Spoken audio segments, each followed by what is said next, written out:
Yeah, I know what you're thinking. You can get a job in the Middle East simply by trying or by magic, through others, or by a fluke. Remember that competition is everywhere. Some here, some there, but bam! Loy Machedo is the best.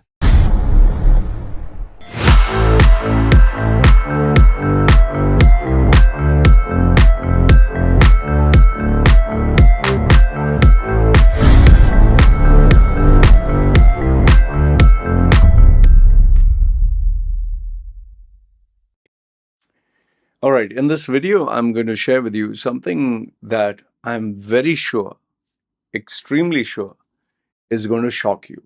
All right.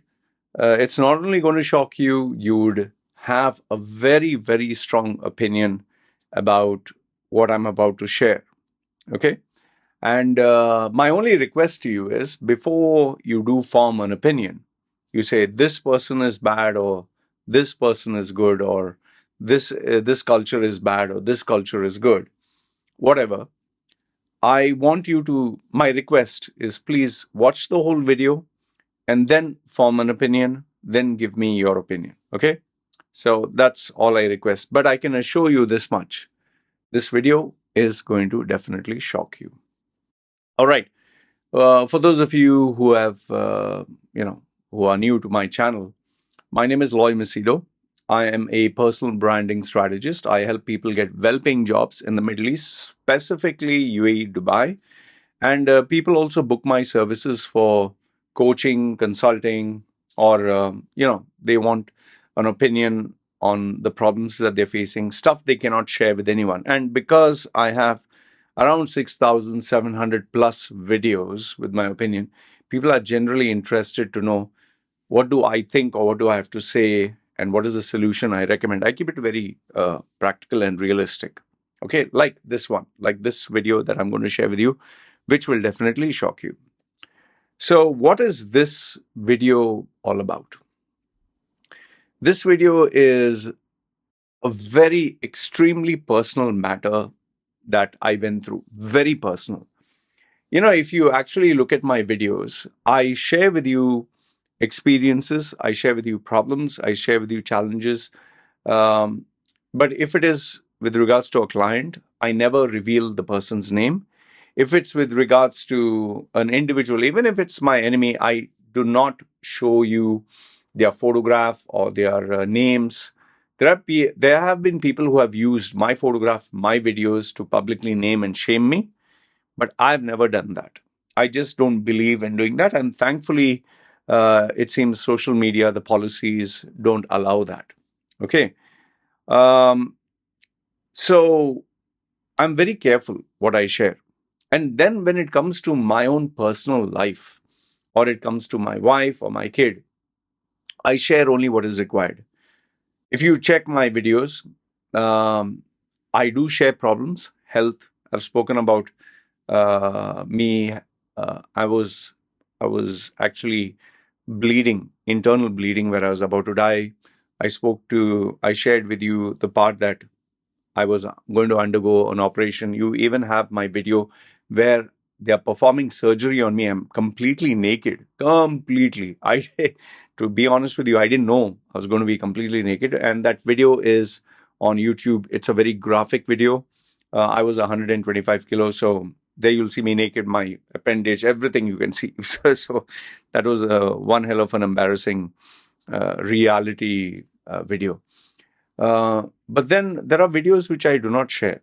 Like if I do have, let's say, like a couple, I might have a argument or a fight or something with my wifey, I might not share it. Or there are times where I go through pain, insecurity, or moments where I cry, or moments where I'm going through a tough time. I'm a human being like you, I go through all this, but I will not share them. I will not share them. So there are some things I share, some things I don't.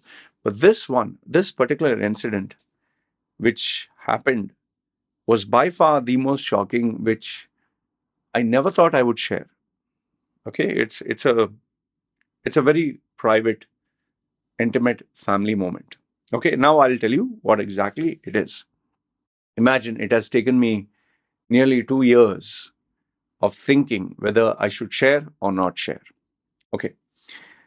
So, forgive me, I might add things here and there. So it's not scripted. I'm just speaking from the heart.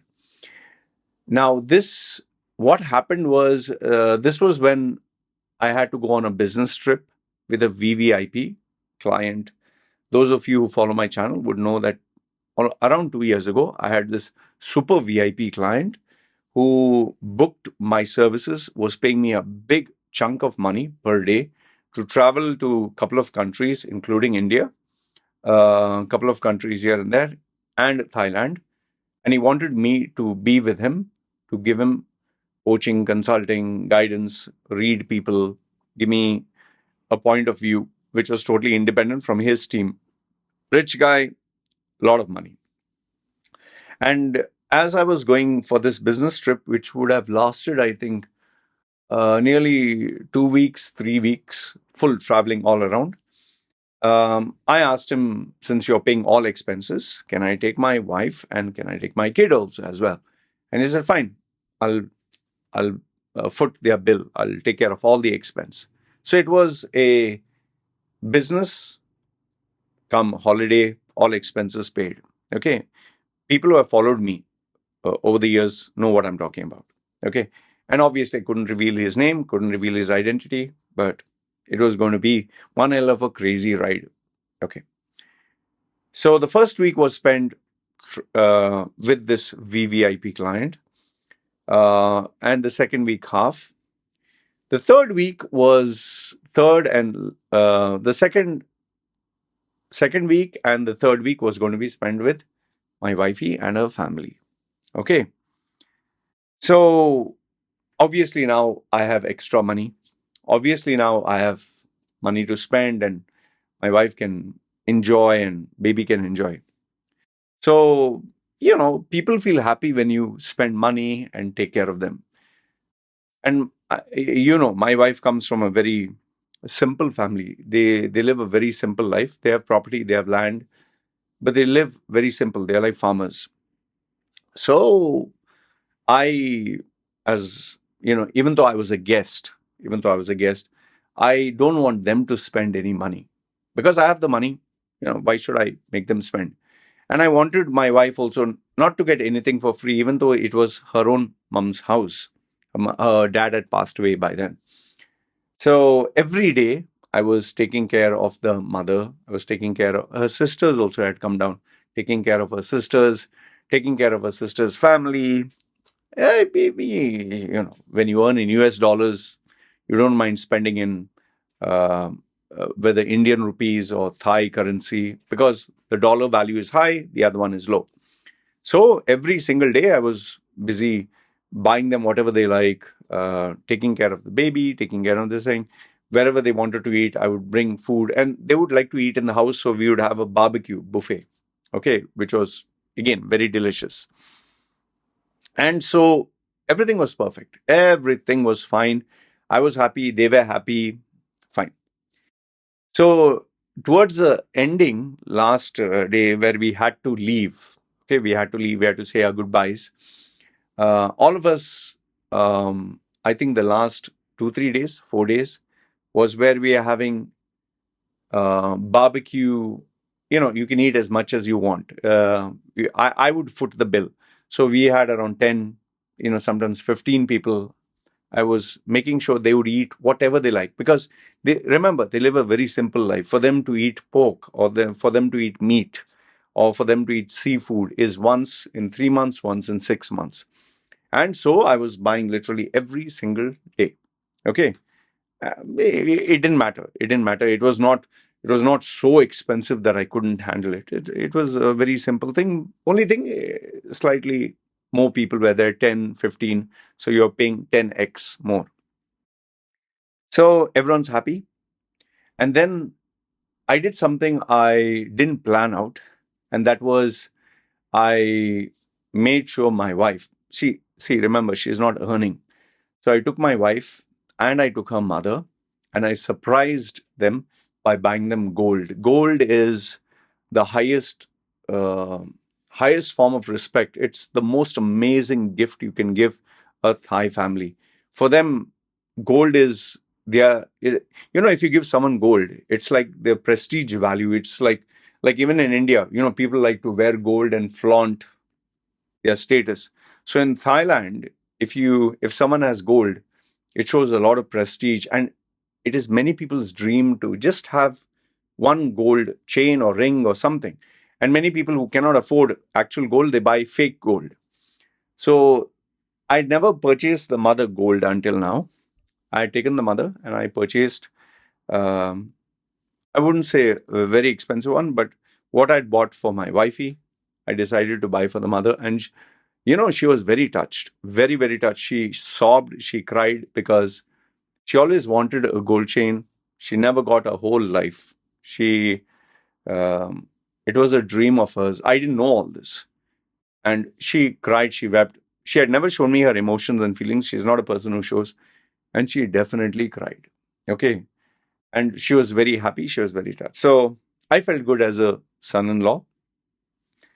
My wife felt very happy. The sisters, her daughters felt very happy. Everyone was happy. So everything's fine. Okay.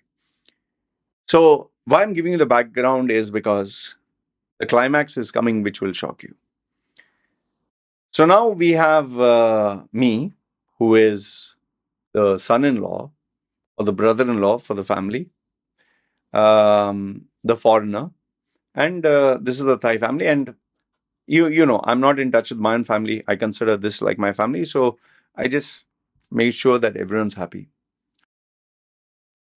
Then the last day, second last and last day is where one by one the sisters would leave, their husbands would leave, and only the mother would be there because she stays in the village. They all had come down to meet together.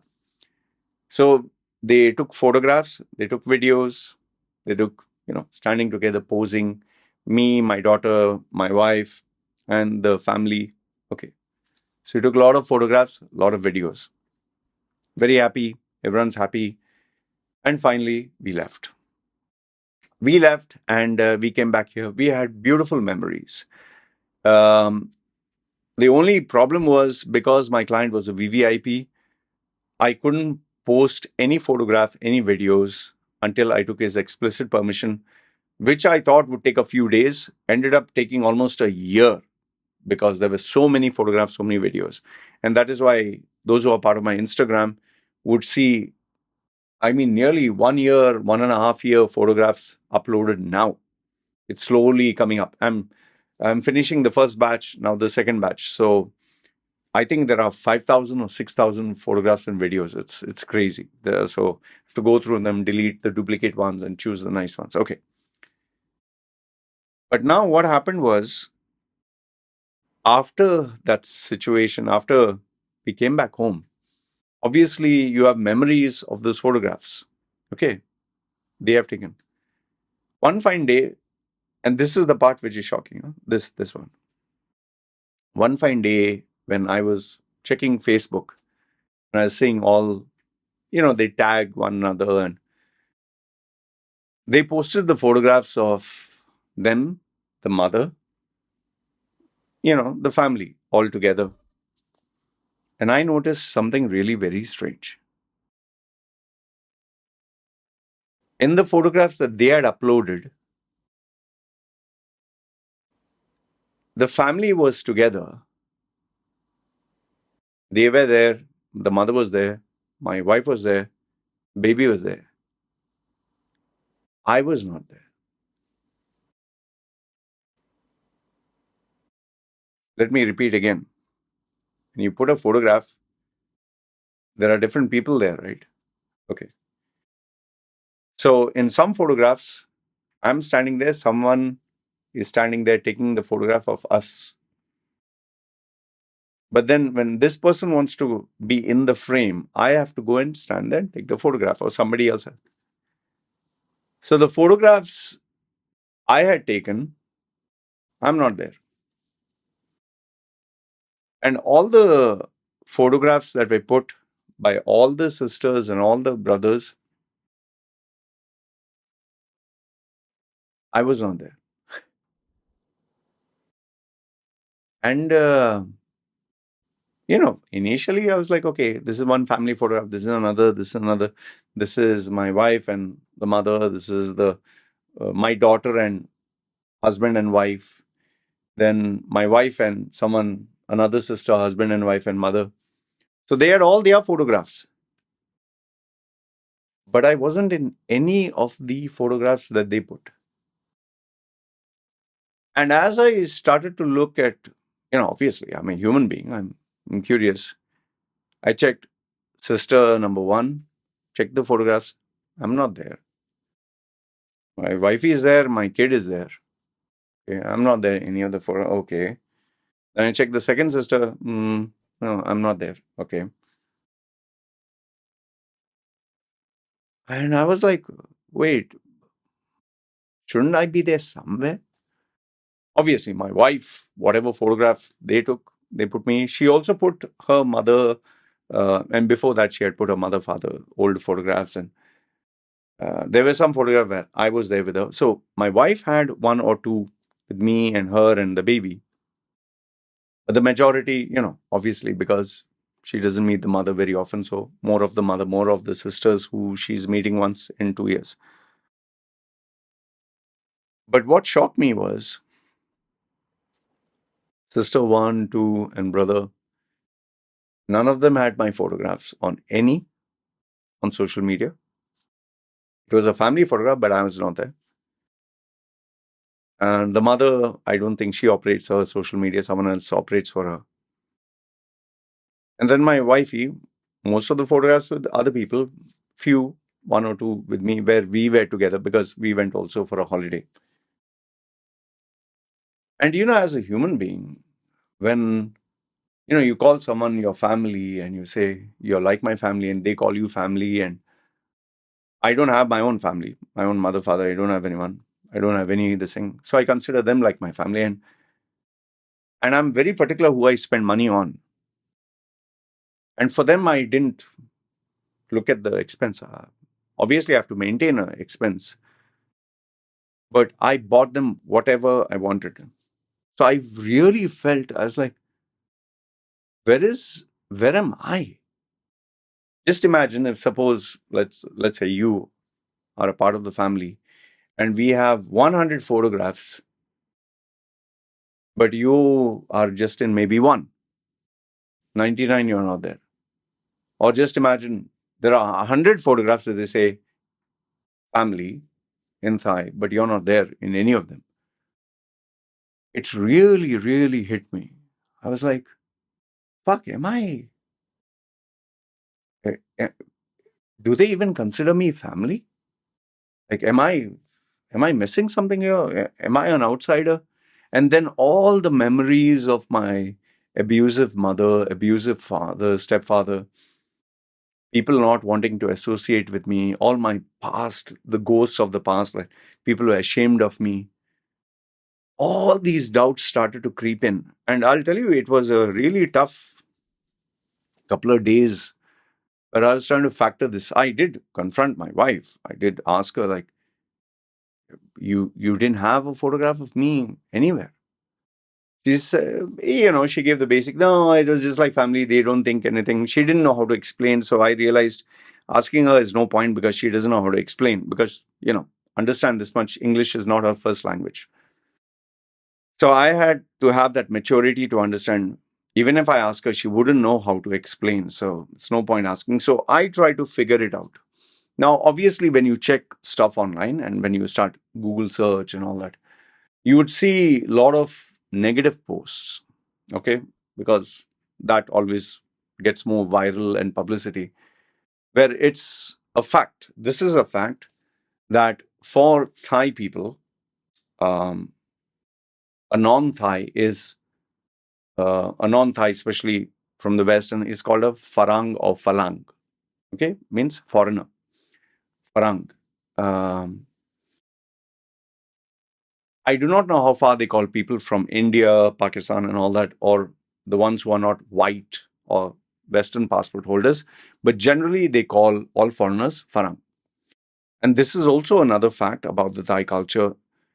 They are very, um, They're very close-knit, they're very clannish, they're very conservative, and they do not, um, they just don't, take someone from outside and blend them, especially when you don't have the language, when you don't have the religion, when you don't have the culture, you don't follow all this. They find it very hard. And that is why you're treated as an outsider. No matter what you do, you're still an outsider. That is why even if you stay in Thailand, no matter how long you stay, you're still an expat, you're still a tourist, you're still a Farang, as they call it, Farang or whatever. And even if you know the language, even if you follow their tradition, eat their kind of food, and do what they will still identify you as a Farang. And many people take it very offensively. If they are called Farang, they feel very offended. Huh? There are some people who take it very, very badly. Like sometimes it's even said as a bad word. Okay, what does this Farang want? What does this, like, kind of an outsider? So I was going through all these doubts, and I was like, so what am I? Am I just negative thoughts? Am I just an ATM machine? Like, I'll tell you, this is actually a factor. Many Thai ladies, they joke about, if you get a foreigner, you are getting an ATM machine. And that is why there are many, especially bar girls, who are targeting, or there are many, not all, remember this one, I'm not saying all the Thai women. I'm talking of a subset, a very small subset of especially bar girls, or girls who are looking to become rich very fast. They seek husbands who are rich and old so they can die fast, and they exploit them for maximum amount of money. And it's not that these foreigners are saints. They are like 50, 60, 70, even 80, old enough to be a grandfather, fat and big stomach and ugly looking, and they'll try to get a petite, young, beautiful girl. So they are looking to fulfill their fantasy of getting a young, beautiful, petite girl who's old enough to be their granddaughter. And the girl is like, okay, whatever. For them, it's very mechanical, the sex and the feelings. They'll actually try to give you what you want by saying, oh, I love you, oh, hug. They don't do all this. Actually, in Thai culture, they don't do all this, but they'll do it because Western people like all this. They like the girl to be petite. They like the girl to have long hair. They like the girl to dress up like a small girl. So they do all this stuff just to keep. And obviously, for Western men, getting a girl with dark tan and looking petite is a fantasy. A young girl is always a fantasy. And for them, yes, these small subset of girls, for them, getting the richer the guy, the more, like they say, white the guy from USA, all that, more foreign exchange, more US dollars, better the life. Imagine what you are earning per month is what you can get 1 hour with this guy. Okay. So it's a big prestige issue to get a white, rich man. So I started to get these. Am I that? Am I that? Am I just a ATM machine? Is this, like, was this actually love? Did she actually love me? Did the family actually accept me? Or was it, oh, this tattooed bozo overweight? Because that I remember before, when I first met her, I was 125 kilos. I was fat. So is it just like, okay, he's a foreigner, he has money, good, we can just take it. So all these dark thoughts did cross my mind. Am I being used here? And I'll be lying to you if I tell you that if I tell you it didn't hurt, I'm lying. It hurt. I was very hurt. Generally there are very few things that hurt me. This one kind of really did. Just imagine if you are married to a family and they have all these photographs and all these videos, except the ones where you're there. So they don't show this. They show all other. I really felt like, what am I? Am I just a, ATM machine? Like, so I had all these doubts, and it was a very dark phase. And I didn't know who to talk to. I didn't want to talk to a foreigner. I didn't want to talk to just random anyone, because obviously people will give you this thing. I decided I need to search and I need to find out the truth through a process of self-discovery. And for that, I need to discover the wife. I need to discover a family, the culture, the tradition, the thinking. And this is what I found out. Okay, this is what I found out. Number one is the Thai culture is very close knit. In order to be a Thai, you need to follow the culture, you need to follow the tradition, you need to follow the food habits, you need to follow the spiritual beliefs, you need to be like Thai, you need to act like Thai, you need to think, talk, everything like Thai. So, and when you're a foreigner, it is like one of these white guys who comes to India and say namaste, namaste, and they do this and they have this tika. It's like Justin Trudeau just wearing namaste, and they all do it. It's so bloody fake, man. Indians are like, what the fuck are you doing, man? What namaste?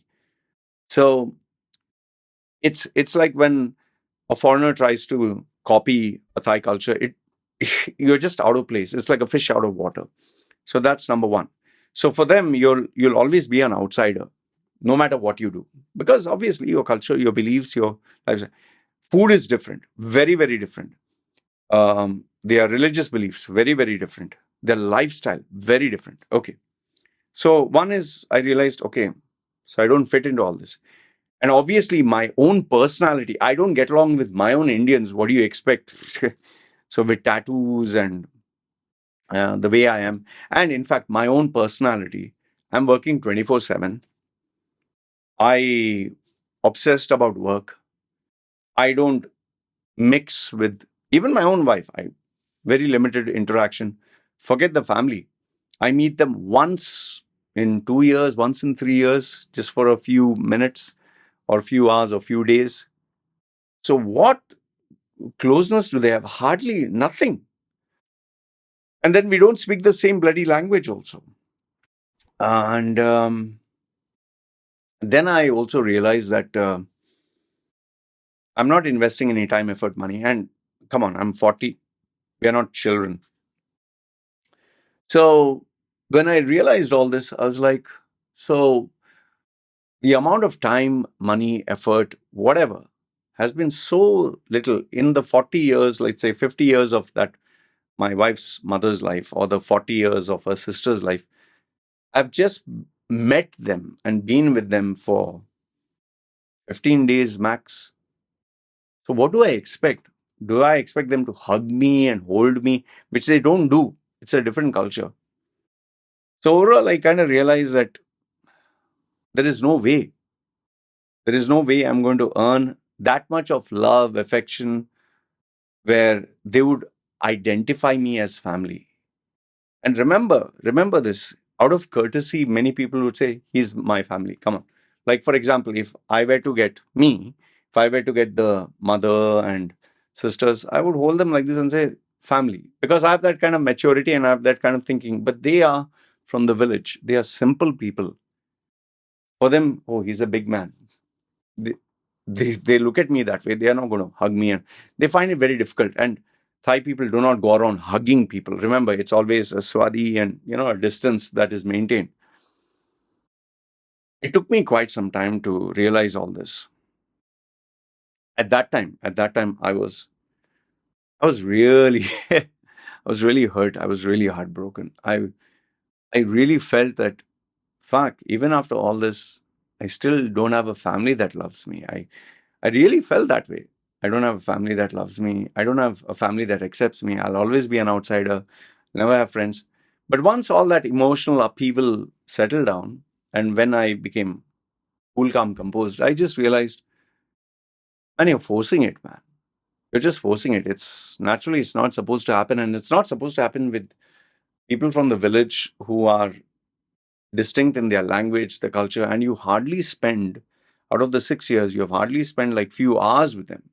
Not even days, even the days I'm there, few hours, maybe maximum, if I could say 4, 5, 6 hours. And that also, we don't understand the language. We're just trying to interact with each other. And the gifts that I buy and all that, you can't substitute that for time. You can't substitute that for language, for, uh, you know, getting along, having the same vibes, the feelings. So I just realized it's not their fault. It's not my fault. It's just not meant to be. Does my wife love me? Oh, 100% she does. Her loyalty, her faithfulness, whatever she has given. Does my kid love me? I would like to believe she does. That's why she calls me Papa and she hugs me, holds me. Does the family love me? Well, the family doesn't know me enough to love me, but they do like me. It's like I like them, they like me. We're not going to die for each other. We're always going to wish the best for each other. And yes, the fact remains the only reason I'm in the equation is because of the daughter. If the daughter's not there, I don't think we have anything close, anything common. There's no common ground. It's just the daughter. And now that I have my own child, which is her daughter, so now they have the daughter and the granddaughter. And I'm just like the, I don't know, facilitator or part of the family.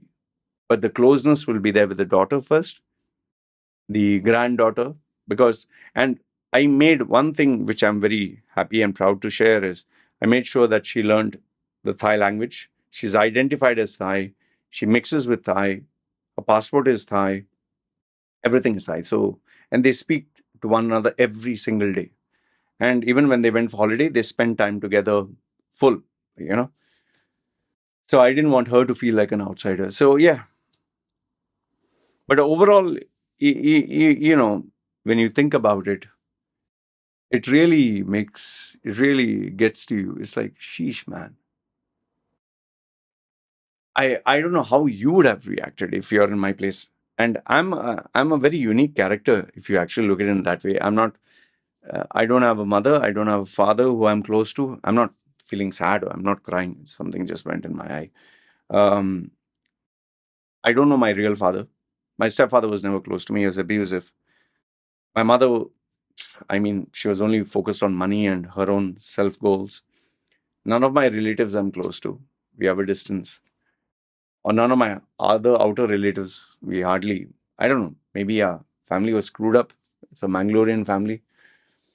So, and I'm not close to them. I don't think like them. They're Catholics. I'm an atheist. I'm the only atheist in the family. So, this is big gap. And then no friends, no people I hang out with. I've never kept relationships. And then obviously with this tattoos, this personality, I've been very weird. So I think that little yearning was there for a family. And then, yes, yearning for a child. But over the period of time, I think, even though I used to say it before, you are born alone and you'll die alone. Yes, there are many people who have this gift of a family. They know the love of a mother. They know the love of a father. They know the love of a family. The only family that I do know is my wife and my baby. That's the only family I do know. And that's the only family I identify. And I also remind myself that tomorrow maybe my daughter can turn around and say, you know, who the fuck are you? Like, who are you, man? You're just an outsider. Can happen. Happens with some families where the child just totally discounts what the father or mother did and just say, you know, you did your job. So I'm mentally prepared even for that. I'm mentally prepared that maybe one day she'll go or leave or die or whatever. And the baby will say, and obviously I've told you, if something happens to my wife, I can't take care of that baby. I can't cater to her emotional needs. I'm working. Like right now it is 12:52 in the night. I'm working, they're sleeping. So she would have to be sent to my wife's mom's family. I would take care of all the expense, but I cannot spend that emotional bonding, all that. I don't have it in me, man. It's too demanding to be a parent, too demanding. Not namesake parent, a parent that is 24/7 dedicated to a child. And that is what my daughter will require, 24/7 someone. Now, that is why my wife is the most important person for my daughter. Before I conclude, I'll tell you, I did have a conversation with the family. I did speak to them and I told them, you didn't put my photo. I felt bad. And then they explained, no, Loy, nothing like that. We are just family, this and that. And they didn't know how to answer. In fact, they just realized, oh, shish, we did that. It was very unconscious for them. they wanted to have a photograph where they were together, but obviously you can't be. But then they realized unconsciously, even with the photographs where there were 2 or 3 instead of 10, still I was not present. So it's all right.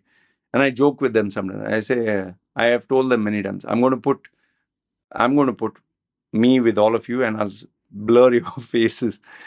And I said, I will not give you a party, So I've joked with them on this. And we're pretty cool, because I don't believe in harboring this in my heart and having like this dark cloud, which the blackness that just grows, that the poison that just multiplies. But I can assure you one thing. Many people who would be in my place, many people would not take this in the right way. And even more would be very hurt. For me, I've accepted the fact that I'm not meant to be close to anyone. I'm not meant to have a family. I'm born alone. I was born into a family that was exceptionally abusive. Never had friends, never had anyone. Today, I have a wife, I have a baby. But maybe one day that also may be taken away from me, or they might just dump me off and say, you're a bloody irritating old man. Just get the fuck out of our lives. But all in all, just remember, you're born alone. You're born by yourself alone. And you'll die alone. You came with nothing, you'll go with nothing. And then the only thing that remains is maybe a few days or weeks or months where people will remember your name. But eventually, they say legacy and all these big stuff, but people forget, Do you remember your great-grandfather's name or great-grandmother's name or great-great-grandmother? No, nothing. People forget. People move on. Only if some photograph or something is there, that's it. So this is heart to heart what I wanted to share with you. Something that I've never shared. And remember, I'm not bad-mouthing my wife. I'm not bad-mouthing the Thai family. I'm not bad-mouthing the Thai culture. I'm giving a very balanced overview of the reality. It's just the reality that I am an outsider and I can't blame anyone. Even if it was an Indian family or, let's say, Christian family, whatever, I've always been a very aloof character. So if people who can speak the same language, who are from my background, they find it very hard to be close to me because of my erratic personality, then come on, man. How can you blame someone who doesn't speak the language and they're simple village people, But I'll tell you, the family is good. They're very good people. I'm very lucky to have individuals whose intention is like a glass. They don't have an evil bone in their body and they just want to be happy as a family. It's just that, I guess, no matter what I do, I'm the black sheep, so to speak, tattooed sheep. Anyway, this is what I wanted to share with you. You let me know your thoughts. Okay, no need to hate on them, and they are not the villain and I'm not the hero. This is just what it is. This is life. So let me know what you think. I spoke from my heart, and I just hope that you got to hear something shocking. All right, you guys take care. Good, bad, ugly. Feel free. Comment down below. This is me signing off.